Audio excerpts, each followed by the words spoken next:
Okay, it's not working. Okay. You did half of it.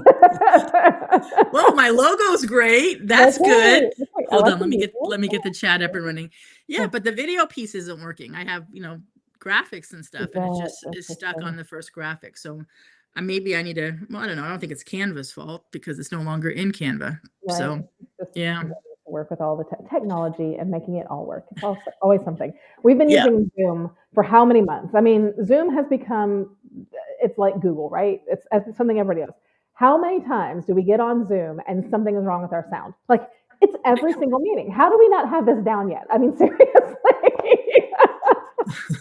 Okay, so on your Zoom, because my last time I updated Zoom, now if I do air quotes or I do thumbs up, you get like balloons and sparkles in the Yeah. background. Mm-hmm, Yeah. mm-hmm.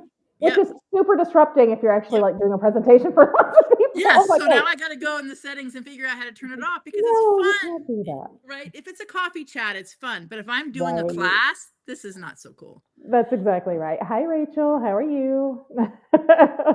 Hey, Rachel. All right. So we have some bloopers, and the one that's affecting us now is Restream is cutting off our names.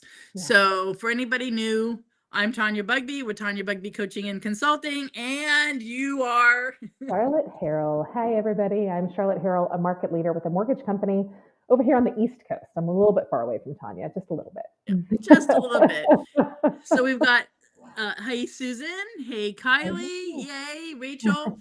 So I've watched, obviously, well, quick story. I was leaving Oregon less than a week ago, and I literally got out about 2 hours before they shut down the airport because of snowstorms. Yeah, But now they're your way, right? Aren't you guys freezing right now?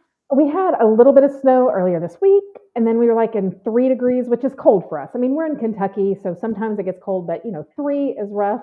Dawn in Chattanooga, she got into some low temperatures, and we got about 4 inches. I think Knoxville got like 6 or 7, but it's supposed to come back. Maybe while we're on the phone now, I might get some more snow like tonight. So Yep. I'm ready for it. I like my Yep. snow because it only stays for like 3 days and it goes away. Unlike Oregon, which is like it's just constantly in the state of snow, right?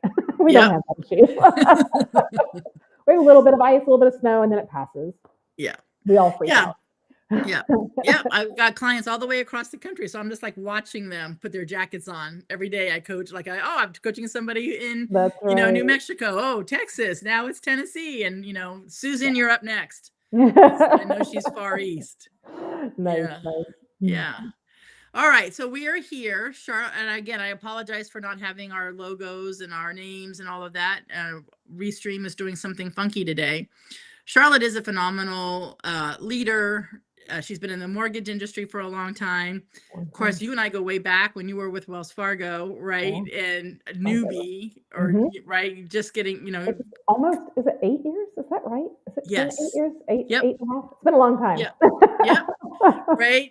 And you've grown phenomenally. Like I can't, leaps and bounds your growth. So what was it like when you first started? Because there's a lot of people, I hope, listening that are realtors, lenders. It doesn't matter. It's your first sales call. It's your first listing. It's your first mortgage.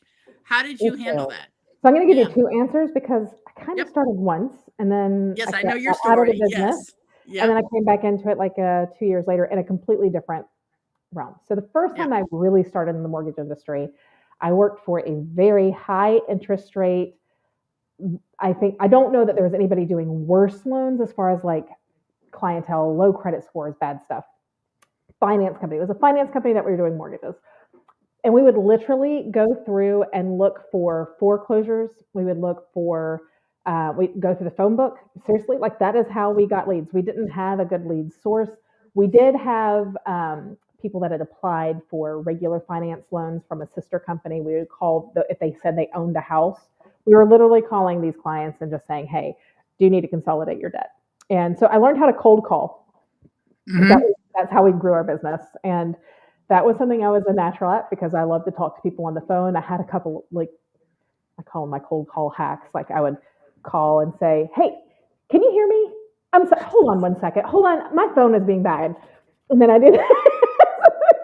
See, I did not know that. So I know something new about you. That's a good tip. I got to remember that. it makes you human. They don't think you're a cold caller and you can actually like talk to somebody. So that was like my gangbusters trick. I'm telling everybody my secrets. So that's how I started, and I grew from there. And then I started working without realizing it. I started working by referral back then because I remember I would take everybody when we were at closing and I would have them fill out this form and just like, hey, who's your friends and family that need a mortgage? And I would start doing that. So I built from there, but honestly, that was an interesting time. It was a great place to grow. It was a great place. Yeah. And then I ended up being an account executive, which is a completely different part of sales. So I went from that to selling directly to low end clients, Mm-hmm. low credit score clients, I should say, to becoming an account executive is where I would sell to other mortgage bankers. So my who I was selling to completely switched. And that was a totally different sales cycle. So when I went into that realm, that was literally repetitive door knocking. So for all my lenders out there, this was like what we do for agents is what I was doing for other lenders. So I would go to all the other lenders and I would be like, hey, use me for your money. Hey, use me for your money. And I found that if I could be the expert in their business, not my business, but in their business and how to grow their business, they would use me because I was growing their business.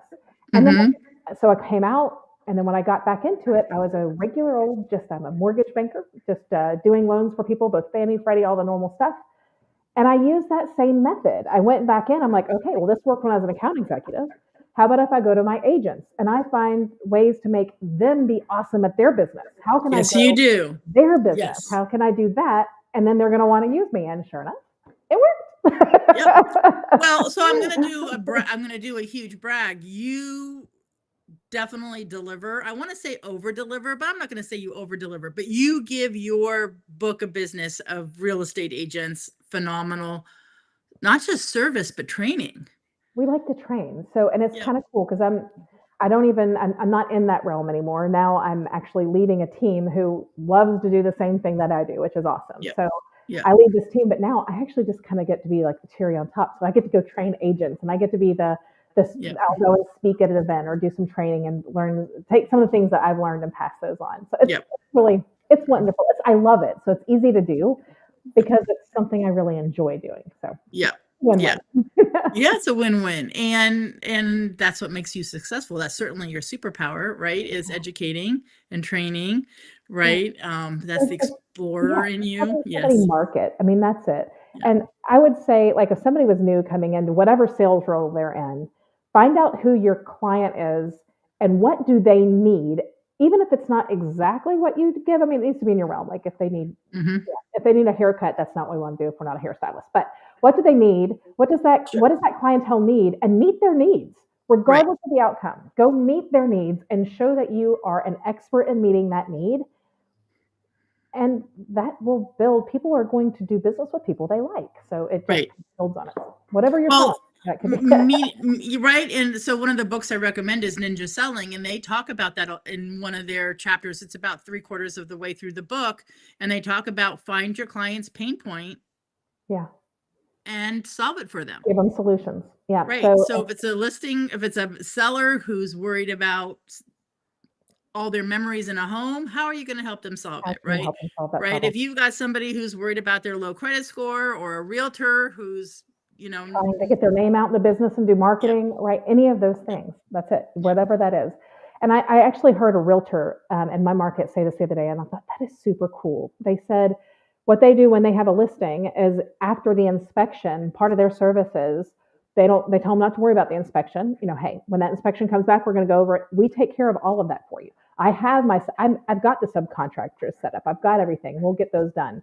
And I thought, well, that's a cool thing. Talk about taking peace of mind. That's one of those steps above. So if you're talking to someone, they're like, yeah, my house is a dump and I don't want to sell it. I've got too much work to do. Well, here's the solution for that, which I just think is super cool.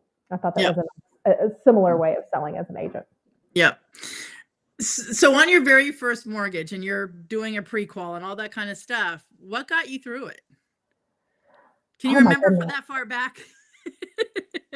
Can I just go back to when I re-entered? Because no, I don't remember that far back. My goodness. I remember my first listing presentation. I do, I mean, you have to understand, I was 19 years old. I know. That was a long time ago. I have had children. I don't know that I remember that, but I do Do you remember. remember the feeling?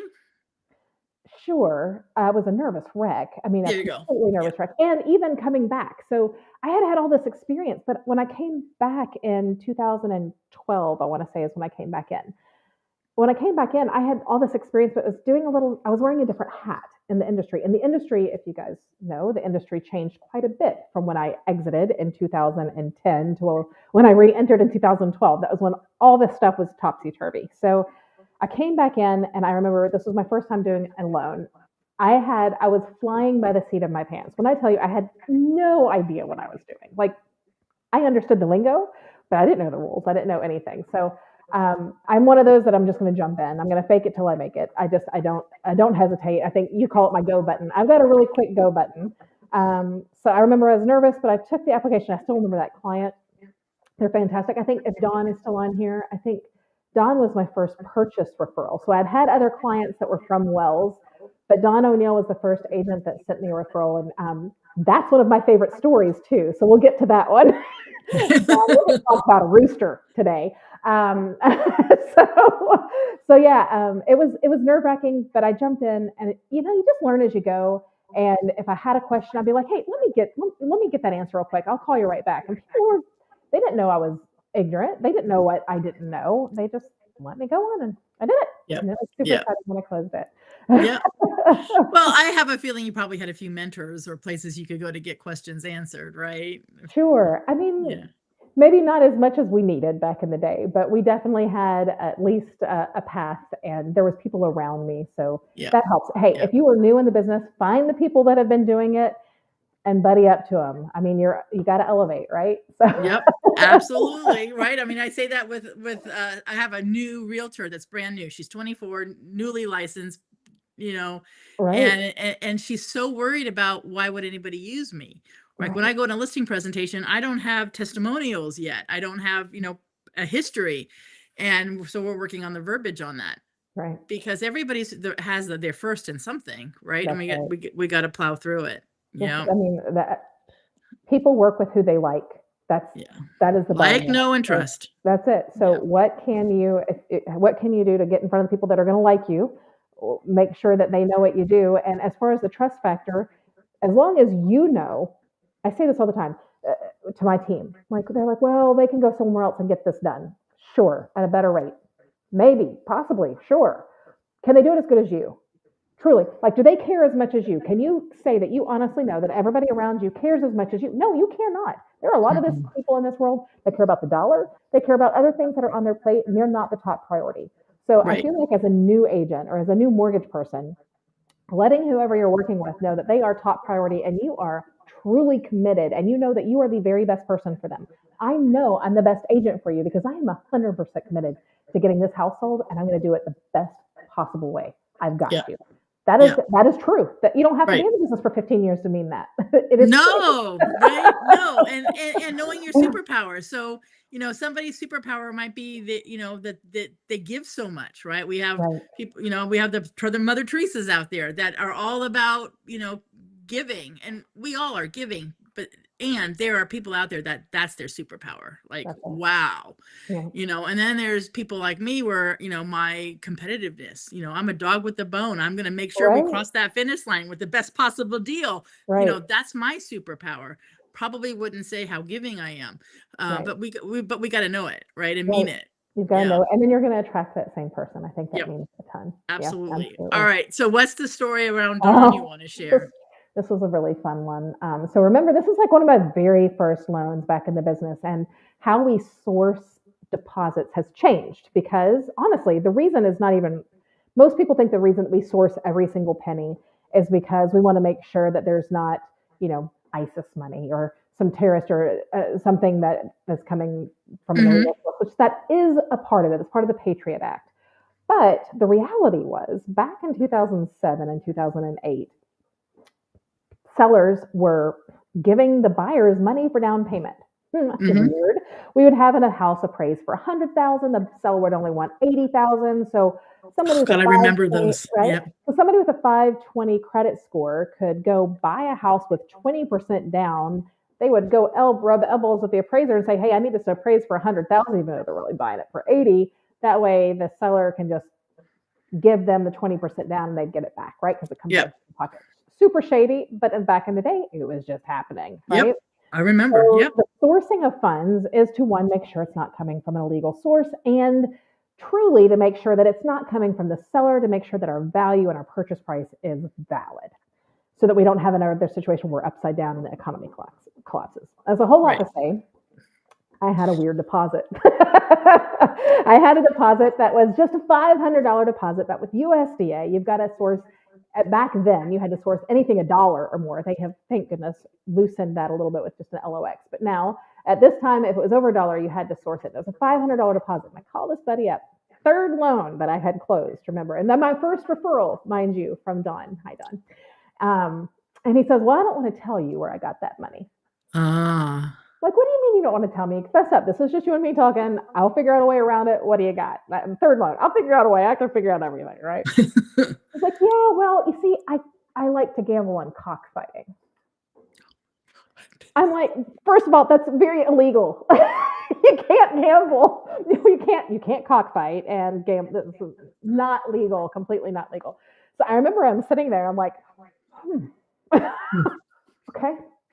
Well, we know you're a phenomenal problem solver. That's another superpower. So how did you get yourself out of this one? Well, we had him go open a new bank account and let it sit for 30 days, got rid of that one, got rid of the, I mean, we had to wait. There was no time around it. We had to wait for that one to go away because USDA wants every bank statement. So we closed that bank account so there was no trace of it. It was a mess, but Don and I have a good laugh over him on a regular basis. And he's actually come back to me. I think I've done 2 or 3 loans for him now. Nice. But we did give him a little rooster figurine at closing and told him that maybe he shouldn't cockfight anymore. Really a dirty and nasty thing. So. It is. However, I love that you gave him a rooster at close. You know. Yeah. I mean, he knew that. I had done the silence after he told me that was like, okay, that's going to be a tough one. Yep. Okay, everybody listening, everybody in the chat, even if you're Kylie, right? You have your own stories in your own industry, realtors, lenders, you know, I see a lot of realtors, you know, what's one crazy thing in like 5 sentences? Everyone has seen it. Like, you know, I don't joke about it, but it is hilarious because at the time when this happened, I was horrified. Right. Now, being at my age and my maturity, I would have handled it way more fun. Right. Not that I would have participated, but I wouldn't have been so horrified and shy about it. Right. So I'm showing homes and to a very professional couple, and I walk into a very nice home with a full-blown 8-person, I think, didn't wait long enough to count, orgy. And when I say I think I've seen it all, I have now seen it all. And I was just so horrified. Today, I'd have more humor in it. Yeah, absolutely. Yeah, we've seen some crazy stuff. I think some of the craziest, we had one that we closed. This was back when I was at Wells, and the title company had recorded the wrong deed for the wrong house on the entire neighborhood. Yeah, they were one lot over. So I think it was in Middle Tennessee, and it was the largest title insurance policy claim in the state of Tennessee ever, because basically everybody owned their neighbor's house. That was fun. This is the reason why you get title insurance, folks. Yes. This is why you get title insurance. And just because it's a new construction doesn't mean you don't need title insurance. Title insurance is a good thing. I'm a lender and I get title insurance on every single house. Everything. Yeah.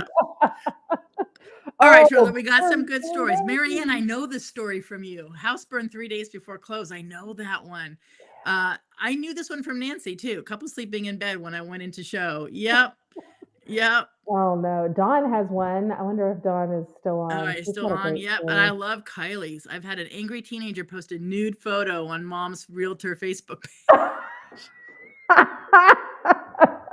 See, this one we think we've seen it all or heard it all. Dead. Renter in the shower. Oh wow, that's great. Renter in the shower. Yeah, we've all seen that one. The homeowner forgets to tell the renter someone's coming, or the renter doesn't care. No, absolutely. Yeah. So, that whole don't count your chickens before they hatch and don't count your closings before that. This is a super funny story, but a perfect example of why you don't. Dawn and I had a client, and I think it was the day before, week before, it was within a week of closing. She got hit by a train. Oh no. Like you can't, when You you say can't make like, this stuff it's up. right, you can't say, you might say, hey, it doesn't, it should close, but unless somebody gets hit by a train, she literally got hit by a train.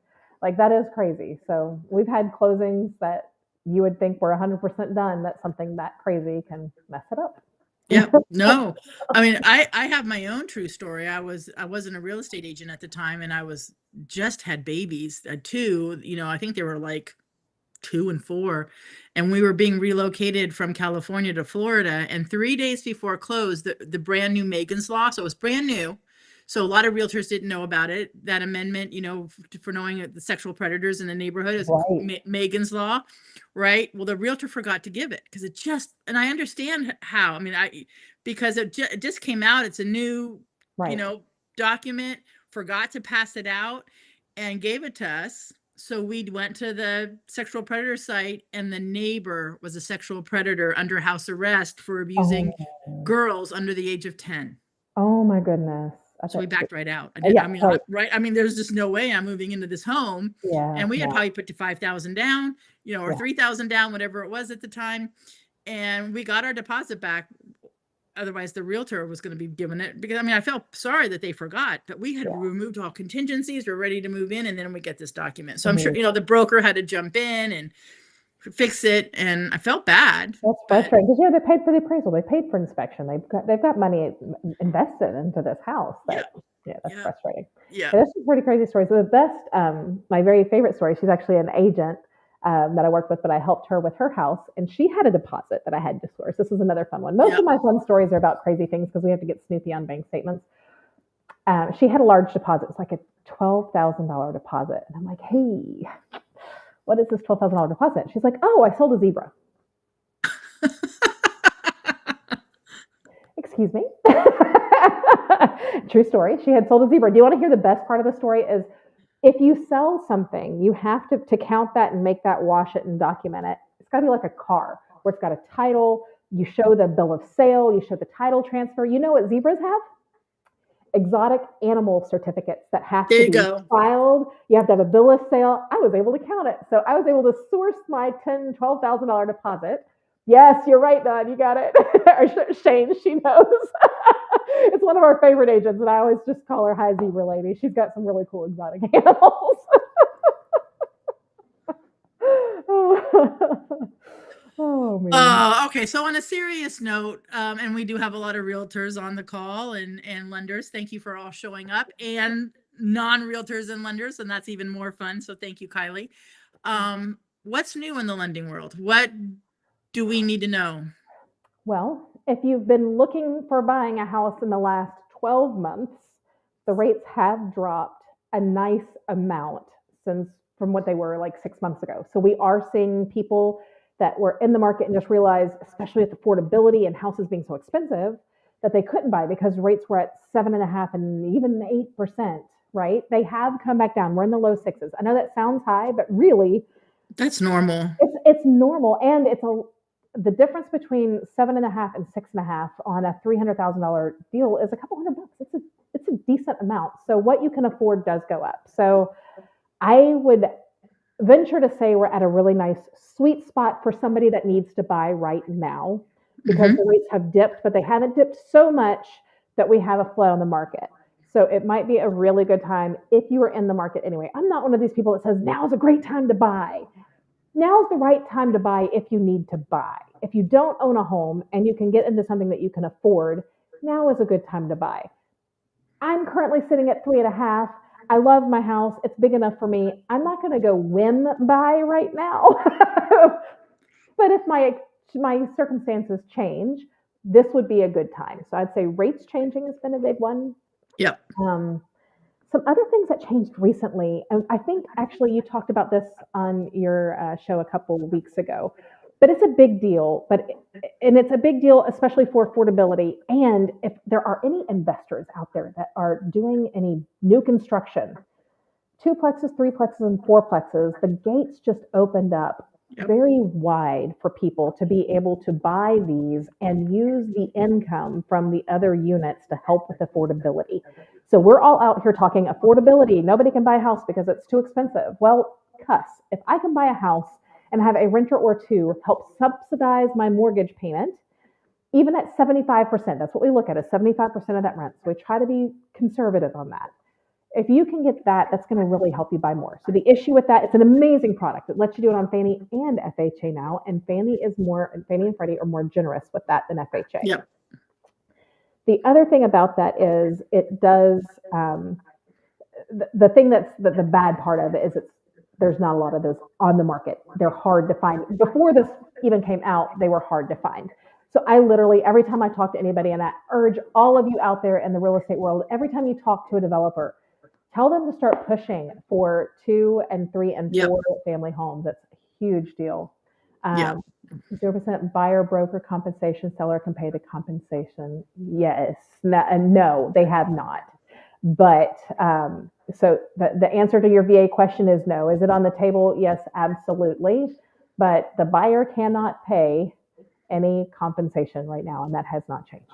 Yeah. So that I feel like that's getting into the whole lawsuit stuff, but I feel like when more big change happens, more directives come for realtors, then the VA will react. They're going to have to react some way, one shape or form. And I would love, can I get on the pedestal for just 2 seconds on that? You got 5 seconds. I've got 5 seconds. Realtors, people in the lending industry, start petitioning heavily for all of the Fannie, Freddie, FHA, VA to not count commissions in the buyer's closing cost. When there is a change to where the buyers now have a commission that is a buyer's commission, even if the seller is paying it, we need to start petitioning now and using that verbiage every time we can, every time you see a petition, every time you're doing anything. I don't know that we're going to be able to finance it in. I think that is a big deal. However, I would say that getting it to not count as part of your 4 or 6 or 3%, that way the seller can pay it on top of that, is huge. Yeah. Yep. Yeah. I put up Susan's comment, and in between Susan's 2 comments was Nancy who had a question. But Nancy, I clicked on the delete button by accident. So I didn't intentionally delete you, but I did. So if you're still here, please repost it. Hopefully I didn't like make you leave the live. But with my luck, I might have. But Nancy, if you're still listening and you can repost, because I clicked the wrong button when I wanted to put it on the screen. So Susan is talking about the VA thing again, and she's asking, she's got a ton of buyers. So just FYI, the buyer can't pay any commissions. The lender credit, if you actually had one of these come up right now, before any laws have changed, the lender can pay those things. So it just can be that the buyer can't pay them. So a lender could pay for something. So you might need to coach your VA client to take a higher rate so that they get a lender credit that could help with that. That works for some people. Sometimes there's no lender credit available, so it doesn't help for everybody. But if you've got a ton in your market, just remember that it's just the buyer that can't pay it. So another party can. Yeah. Very cool. I learned something every time you get on, and the industry changed. So the lesson here for realtors is, all right, first of all, I didn't finish my sentence, but I will. What states are you able, your team, are you able to, or are serving? Yeah, my team is basically everywhere from North Carolina, Indiana, Kentucky, South Carolina, Virginia, Tennessee, Georgia, Florida, Texas, Alabama. Okay, that's huge. Pretty sure I got, basically, if you just look at that East Coast, we're somewhere in that area. Yep. So we cover all of those states. We don't cover Ohio. That's a little further north. We've got people with the company that do it, but my team specifically is just in that little hand, if you will. Yeah, but that's a big hand, actually. Yeah. And everybody here, most of you are in that area. Not everybody, but most of you are. So if you have questions or want to reach out to Charlotte, She's easy to find on Facebook, LinkedIn, especially Instagram. Again, I'm sorry for the glitch on Restream where I normally post our names and how to find us, and it's not working. That whole section is just for some reason not working for me today. So I'm Charlotte, really go easy to back. find. It's just hashtag dancing mortgage girl. So if you ever need to find me, just hashtag dancing Well, mortgage and I girl. was just going to end our call today knowing, because I always ask, like, what do you do to relax? What do you do to, detox stress? And don't say anything, Charlotte. Who knows the answer to that? Who wants to type it in the chat? What Charlotte does to kind of relieve stress, get back centered. I know the answer. She knows I know the answer. Come on, somebody. Dawn. Come on, I'm waiting. 2 more seconds. Somebody post it. Hi, Rachel knows. There it is. Dance. It's a good salsa dance. Yeah, my husband knows if I'm grouchy, just to put his hand up and let me spin. That's all. Just let me spin. That's right. Smart hubby. I wish I could tango, Susan. I'm not the best tango, but salsa, I got salsa down. Yes, she's got the salsa down. Yep. Yep. I know that when you come out to the West Coast, that's typically you find some place to go dancing. Yep. Yep. Anywhere I go, it's always fun. Yeah. All right. Well, thank you for spending a half an hour with me. I knew we would be. My cheeks are tired. And before, right. Well, before we hang up, I didn't actually ask this question. Does anybody have a question for Charlotte? So unless you're in a rush, Charlotte, no, you're totally fine. Dancing with the Stats. Yeah, she's all over Instagram. If anybody has a question for Charlotte, please ask. And I love how you guys are interacting with each other. This is getting better and better when like Susan's interacting with Rachel and all that kind of stuff. That's very, very cool. Doesn't look like there's a question, but if you put it in the chat later, because all this will go to YouTube, Facebook, LinkedIn, you'll see it. You can obviously write in a question or at least connect with Charlotte that way. Okay. All right. Thank you for spending a half an hour, everybody. Bye, everybody.